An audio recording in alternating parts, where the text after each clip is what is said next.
वंदना गुप्ते, सिनेसृष्टीतल्या एक प्रख्यात अभिनेत्री. आपल्या अभिनयाच्या जोरावर वंदनाजींनी मालिका, चित्रपट आणि रंगभूमी अशी तिन्ही क्षेत्र गाजवली. प्रसिद्ध गायिका माणिक वर्मांच्या ह्या कन्यारत्नाने एक बहुआयामी कलाकार कसा असतो ह्याचं उदाहरण लोकांसमोर ठेवलं ते श्री तशी सौ, शूत कुठे बोलायचं नाही सारख्या नाटकांमधून. सजन रे झूठ मत बोलो, करीना करीना सारख्या मालिकांमधूनही त्या रसिक प्रेक्षकांच्या भेटीस आल्या. पछाडलेला, मातीच्या चुली, मणिमंगळसूत्र सारख्या मराठी चित्रपटातून झळकलेल्या वंदनाजींनी हिंदीतही it's breaking news, Meerabai not out सारखे चित्रपट केले. तर नुकत्याच पार पडलेल्या सारेगमप मध्येही परीक्षकपद त्यांनी भूषवलं.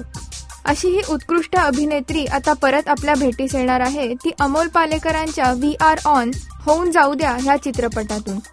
समांतर मधून ही जोडी आधी झळकली आणि आता पुन्हा ते एकत्र आलेत.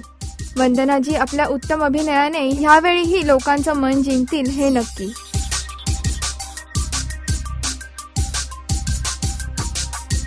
राजश्री.com करिता अदिती बेडेकर.